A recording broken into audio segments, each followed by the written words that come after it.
Për të kaluar tek pjesa më e bukur, për të kaluar tek pjesa ku ne gjithmonë i kemi të ftuarit special për të trajtuar tema që me të vërtet gjithmonë na lën mbresa, mirë po mbi të gjitha, siç themi ne gjithmonë, kjo tryezë është e përbashkët për të trajtuar ato biseda që bëhen në shoqëri, në familje dhe në rreth, mirë po që t'i trajtojmë në mënyrën profesionale. Dhe për ne sot na ka nderuar me prezencën e saj një vajzë shumë e re në moshë, e cila është Miradia Saliu, është psikologe, për të trajtuar më thellësisht pjesën dhe temën për të rit dhe sfida që ata ballafaqohen. Faleminderit shumë që ke pranuar ftesën tonë dhe që je sot së bashku me ne në studio dhe mirëmëngjesi. Mirëmëngjes, faleminderit juve. Mirëmëngjes dhe mirë se Miradia. Mirëmëngjes, mirë se Është kënaqësi që të kemi njerëz të rinj të cilët merren konkretisht me këtë profesion, i cili po ndihmon shumë, po na i hapon syt shumë, vetëm e vetëm kur i diskutojmë gjërat. Unë mendoj që është shumë e rëndësishme kjo profesioni sidomos të psikologjisë, i cili unë mendoj që tashmë jeni më të kërkuar se çdo profesion tjetër. Dhe shoqëri që ekzistoni dhe shoqëri që ju kemi në numër të konsiderueshëm kështu të mirë. Më thuaj Miradia, si janë mëngjeset e tua fillimisht për ta kaluar pastaj edhe tek tema e ditës. Si është rutina jote e përditshme? Je personi i mëngjesit apo je personi pas ditës pak më shumë kështu i natës? Jam shumë personi i mëngjesit. Fantastike, shoqëri nuk jam vetëm. Po bëhemi shumit, Se mua më thonë si mund të jesh vetëm person, unë funksionoj, frymoj më ndryshe në mëngjes, pas orës 3-4 mos më lajmëroni sepse jam në pushime. Unë them kështu gjithmonë. Atë për të kaluar tek tema edhe e ditës që ne sot e diskutuam shumë thellësisht edhe me të ftuarit tanë, është pikërisht ajo që i shqetëson shumë të rit, mirë po edhe ndodhemi në atë periudhën ku janë maturantët, është ajo përzgjedhja, ku do të dilemat e mëdha, presionet familjare, shtypjet, orientimet, domethënë se ka një fushë magnetike e çuditshme tek këta të cilët duhet vendosur dhe ku shkon tufa sikur po i tërheq. Edhe pse nuk janë të përgatitur. Pikërisht, pra diplomë për pasion apo vetëm për mbijetesë. Nga ana psikologjike si mund të na shpjegosh? Natë të cilën po e observoj tani kohëve të fundit, duke u nisur nga ajo që edhe vllau im është maturant si vjetë dhe qasjen e kam shumë nga afër, kam kontakt edhe me shokët, me shoqërinë e tij. Po bën eksperimente me vllaun. Po, pak. Po i testoj. Po e zbërthen. Realisht ka ndryshuar shumë koha nga koha kur unë isha maturante edhe tani, edhe pse ka kaluar më shumë se 10 vite. Nga kjo e shoh që tani më shumë ka të bëjë me mbijetesën ose me frikën ose dëshirën për të qenë dikush edhe për të qenë pjesë e diçkajt. Realisht tani se sa pasionë se ajo çfarë unë dua dhe çfarë dua të arrijë në jetë, është më shumë ideja sikur, okay, do zë vend dikon, do e marr një diplomë, do punoj diçka, nuk është shumë e rëndësishme çfarë do bëj ose ku do udhëheqet. Unë që nga fillimi i emisionit gjithmonë e potencoj, e kam potencuar edhe në emisionet e shumta, unë Miradia mendoj që mosha 18 vjeçare është një moshë shumë e re për të vendosur për profesionin e jetës. Pra një vendim aq i rëndësishëm që ty ta dirigjon komplet jetën. A mund t'i hym pak më thellë kësaj, se unë mendoj që me të vërtetë është një moshë që unë do doja të ndërlidhesha tek kjo pyetje, Valbona, sepse vjen një moment që ad hoc duhet të vendosësh. A duhet, për shembull, për të ardhur deri tek vendimi, a duhet në mënyrë kronologjike që nga viti i parë të orientohet, të shikohet talenti i tij, që të fillon të kanalizohet, që edhe pedagogët kur t'i shikojnë, se çfarë prirje kanë, le t'i kenë të gatshëm, po themi si fruta, që t'i orientojnë, që të kenë një ndikim. A është shumë e rëndësishme që fillojnë pak më herët për t'i kanalizuar, për t'i orientuar të rinj. Po shumë e rëndësishme edhe pse disa shkolla tek neve kanë filluar mbas se ta bëjnë atë sistem që mbas vitit dytë ndrohen lëndët edhe sikur mundohet të vendosesh nga cila anje, nga pjesa matematikore, shkencore apo çfarë dëshiron, po mendoj prapë që nuk është shumë e mjaftueshme kjo, nga që nuk pjesa artistike nuk hyn këtu as pak, pjesa e zanatit nuk hyn as pak, që shumë të ri kemi që janë shumë të aftë në pjesën e zanatit edhe kjo ju humbet, se ideja është që ti duhet të jesh i prirë në të gjithë aspektet, duhet t'i kesh gjitha pesa në këtë rast edhe duhet të jesh më i miri. Nuk shifet ku nxënësi me të vërtet ka aftësi dhe talent, që shumë shpesh kemi fatkeqësisht në Maqedoni kemi shumë talente të pazbuluara, siç themi ne. Shumë vërtet.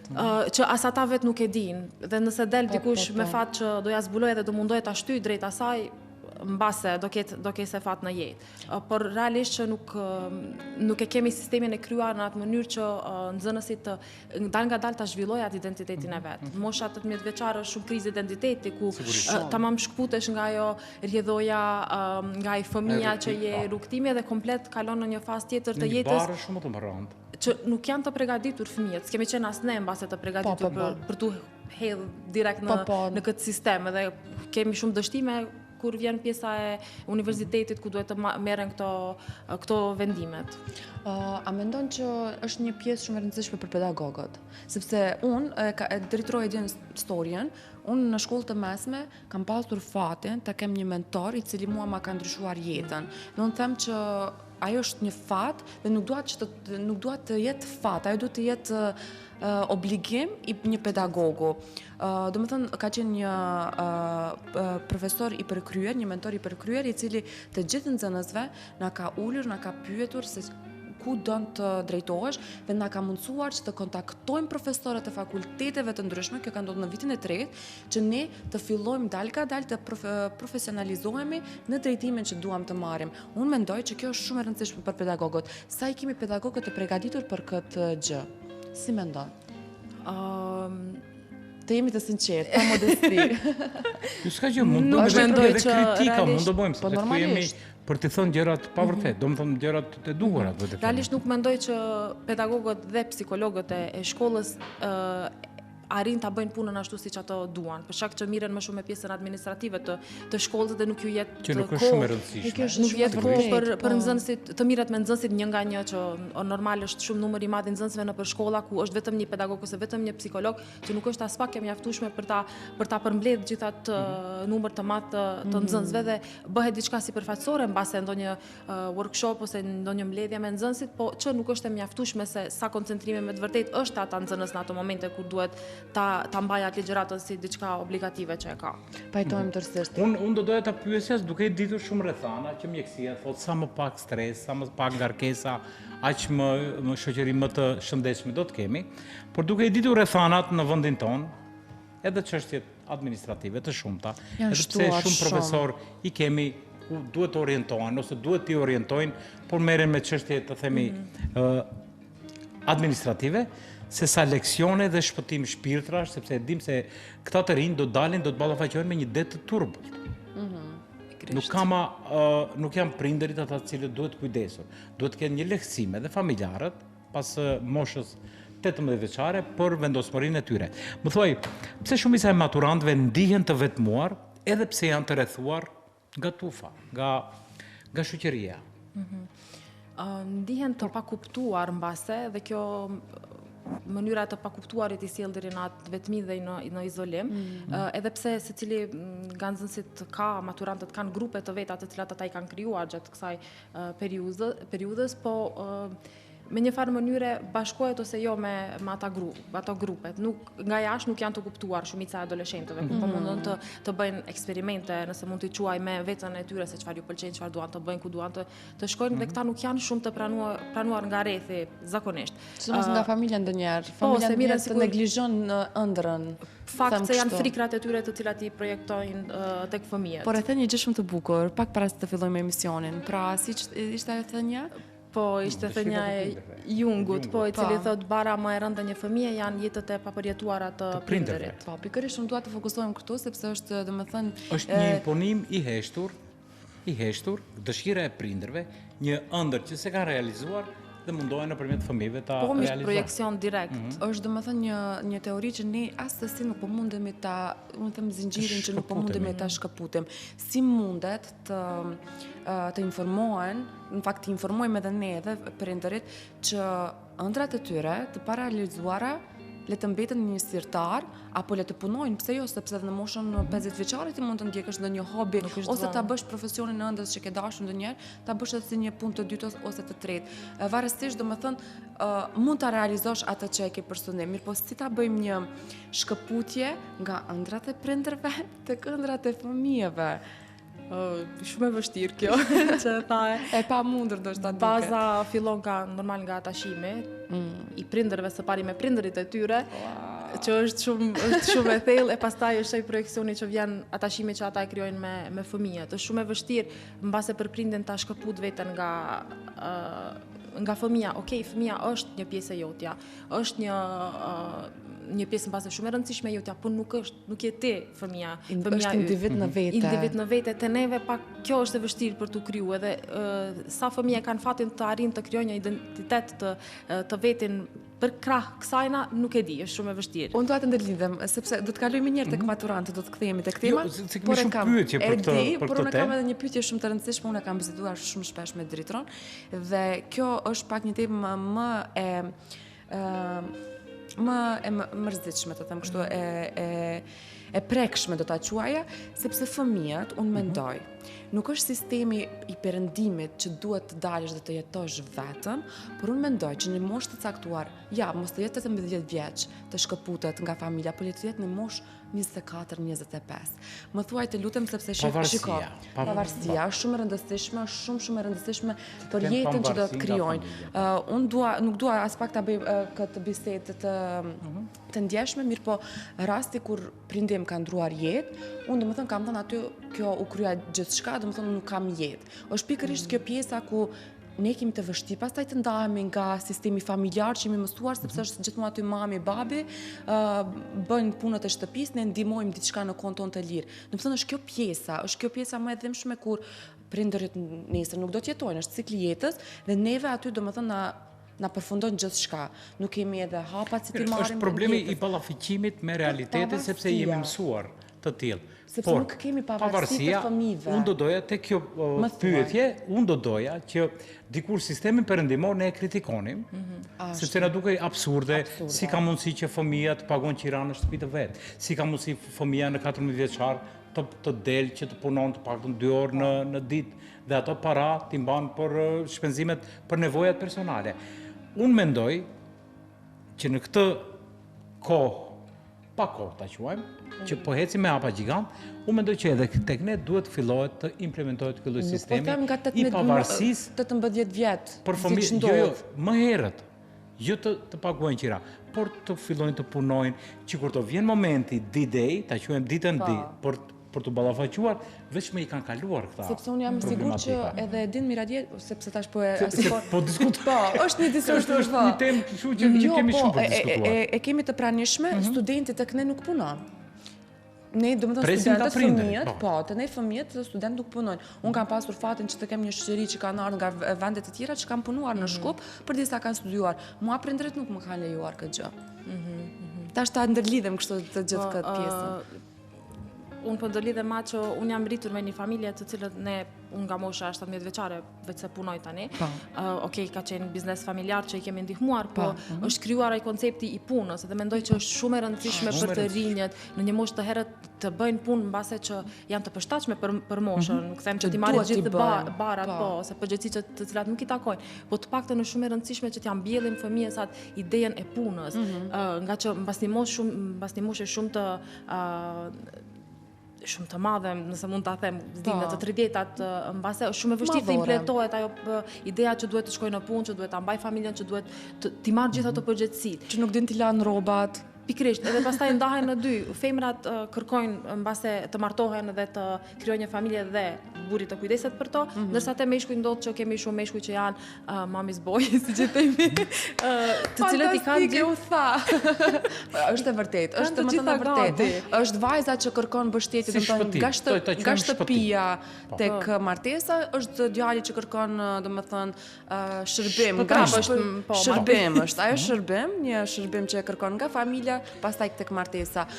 Por kjo pjesa domethënë që mua më shqetëson më së shumti është pjesa e punës, që fëmijët nuk ju lejohet që të punojnë, nga se i kanë kushtet, gjithçka është në rregull me kushtet, edhe ne të paktën në një numër i madh kemi pasur. Kur të punonte doja dinte rëndësishë shumë vlerë. Le t'i harxhon para që i punon. Të kthehemi tek maturantët. Tash është pjesa, ndodhemi tek pjesa e maturave, festave. Po, tek timoni, ta quajmë timoni shumë i rëndësishëm jetësor, se nga cila anë do t'ja mbajnë. Është një dilemë shumë e madhe, shumë e vështirë, një vendimarrje shumë problematike. Unë uroj dhe shpresoj që ti kemi të rinj të vetëdijshëm, që ti marrin drejtimet e duhura dhe të të vazhdojnë të korrin suksese në për ato profesione, por fatkeqësisht kemi edhe nga ata një pjesë e rëndësishme e turmës që çfarë bën i pari, do të bën edhe i dyti, edhe i treti, edhe i Ku po shkon katërti. shoku, do të shkojë edhe unë. E kemi edhe këtë trend. Por është pjesa e depresionit pas maturës. Një depresion që mund ta quajmë kështu, apo një ankth që i ka plan. Të flasim pak për këtë periudhë ku ka shumë vendimarrje. Përfundon ajo festa e maturës, vishemi bukur, dukemi fantastik si nxënës dhe pastaj fillon ai ankthi dhe stresi. Si mund ta përpilojmë pak a shumë kështu si ngjarje? Deri në ditën e maturës nuk kemi shumë kohë, se rinjët nuk kanë shumë kohë për ta menduar mbase këtë shkëputje.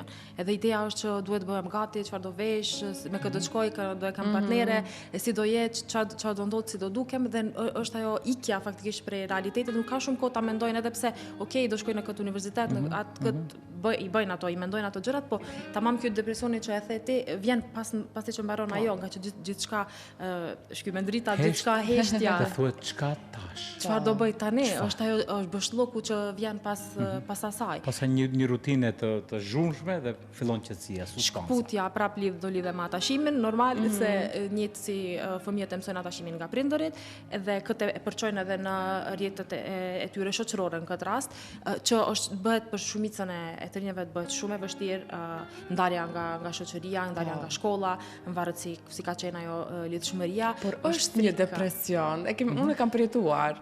Domethënë, Jo. me të vërtet, unë nuk e di këtë, vetëm mua ka Unë qenë kam kaluar 250 vite, s'më kujtohet. Jam shumë i lashtë. Po bëj shaka. Mirë, po është një gjendje, do thoya kështu psikologjike. Po do ndërlidhesha me ditërojën ku tha që shpresojmë që ti marrim vendimet e duhura të rinjët, po mos të harrojmë edhe t'ja u cekim edhe atyre që çdo herë ekziston mundësia për ta ndryshuar atë vendim që e ka marrë. Nga që ndonjëherë Nëse ndonjëherë ka bën depresioni, pse e bëra rrugën e duhur? po, Ka se mundësi nuk e që gjen vitin veten tjetër. aty, shumë është normale kjo. Edhe duhet të jesë shumë e lejueshme që individit ta ketë lirin ta ndronë profesionin, nëse Ta bëjmë si thirrje për të gjithë prindërit, nëse fëmijët e tyre për shembull bëjnë gabim në zgjedhjen e drejtimit në vit të parë apo të dytë, le të jemi ne ata të cilët do t'ju ndihmojmë që t'i kanalizojmë atje ku e kanë dëshirën. Domethënë, është shumë e rëndësishme që të ndiqet intuita e e fëmijëve. fëmijës, po, se është shumë normal nga 18 deri në 20 janë 2 vite që është zhvillim aty. Sigurisht. Personi shumë zhvillohet në këtë është mbase si numër është shumë i vogël, po në ato 2 vite shumë gjëra ndodh, sidomos kur kalon në atë fazën që fillon të mëson disa gjëra. Edhe nëse ka arritur ta marrë vendimin për ta ndruar drejtimin të cilën e ka marrë, ai është i vetëdijshëm. Dhe kjo nuk duhet të turprohet ose nuk duhet të shihet mbase si dështim, që mendoj që shihet shumë shpesh tek neve dhe mbyllet ajo frika tek fëmijët që nuk guxojnë ta ndrojë drejtimin ose universitetin, fakultetin, se unë do jem një dështak në këtë rast. Po, i shikoj, ne jemi popull paragjikues, kështu që nëse edhe kjo është një paragjykim, është një në 100.000 që i kemi. Janë 1 milion dhe të bëjmë 1 milion e një. Edhe kjo të jetë e rëndësishme.